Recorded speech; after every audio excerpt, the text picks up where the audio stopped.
बाप और बेटे और रूह कुदुस के नाम से आमीन।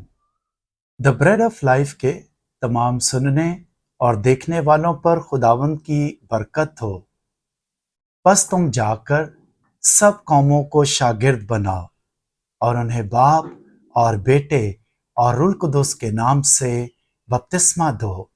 मुकद्दस मत्ती की अंजील 28वां बाब 19वीं आयत। आज हम दुनिया भर के मसीहों के साथ मिलकर पाक तरीन मुकद्दस तसलीस की ईद मना रहे हैं। ये ईद हमारे मसीही ईमान और अकीदे की मरकज़ी ईद है और पाक तसलीस का भेद हमारे ईमान का मरकज़ी भेद है, क्योंकि पाक तसलीस ही में हम ये देखते हैं कि हमारा खुदावन कौन है।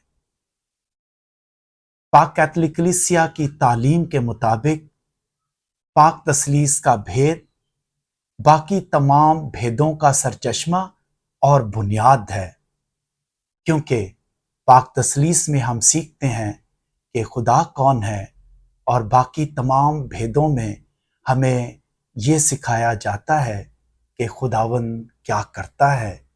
खुदावंद के कामों को बयान किया जाता है कि खुदावंद ने हमारे लिए क्या क्या किया है।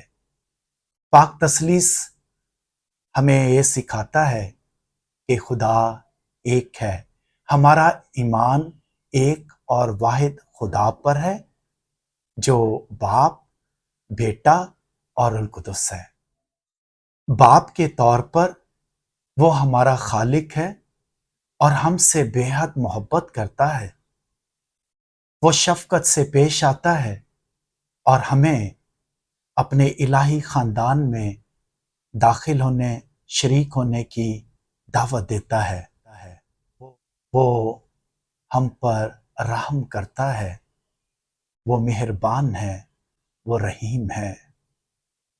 बेटे के तौर पर उसने हमारी इंसानी ज़ात इख्तियार कर ली और उसी इंसानी ज़ात को सलीब पर कुर्बान कर दिया।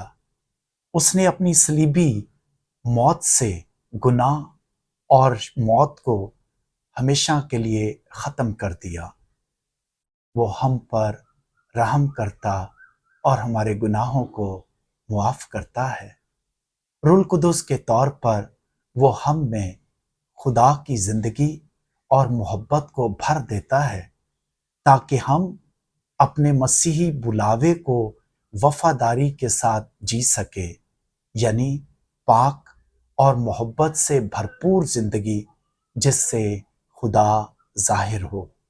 ये है पाक तसलीस का भेद और ये है खुदावंद की वो ज़िंदगी जो वो हम पर ज़ाहिर करता है।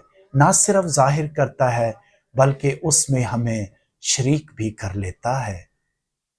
खुदा दुनिया की तकवीन ही से इस भेद को हम पर ज़ाहिर करता है। कलामे मुकद्दस के हर एक लफ्ज़ और हर एक सफ़े में यही भेद पिन्हा है। खुदा आहिस्ता आहिस्ता ये भेद हम पर ज़ाहिर करता है, ख़ास तौर पर जब मुकद्दसा मरियम को खुदा का फरिश्ता ये पैगाम देता है कि वो हामला होगी और उससे बेटा होगा। ये सारी गुफ्तगू खुदावंद की पाक तसलीस के गिर्द है, जहां मुकद्दसा मरियम गहरे तौर पर पाक तसलीस को देखती है, पाक तसलीस को कबूल करती है और पाक तसलीस को हम पर जाहिर करती है। खुदावंद यीशु मसीह भी जब अपने शागिर्दों को मुनादी करने के लिए भेजता है तो उन्हें ये हुक्म देता है कि वो जाकर कौमों को शागिर्द बनाएं और उन्हें बाप और बेटे और रूह कुदुस के नाम से बपतिस्मा दें। पाक तसलीस के नाम से बपतिस्मा दे। यस्सु यहाँ पर एक ही खुदा का जिक्र करता है जिसके नाम पर बपतिस्मा दिया जाएगा। यस्सु मसीह ये नहीं कहता कि बाप और बेटे और रूह कुदूस के नामों पर बपतिस्मा दो, बल्कि बाप और बेटे और रूह कुदूस के नाम पर बपतिस्मा दो, यानी एक खुदा पर। पाक तसलीस को समझने के लिए सादा ईमान और खुदा से बहुत ज़्यादा मोहब्बत की ज़रूरत है। आप सबको पाक तसलीस की ईद बहुत बहुत मुबारक हो। खुदावंद आप सबको बरकत दे। बाप और बेटे और रूह कुदूस के नाम से आमीन।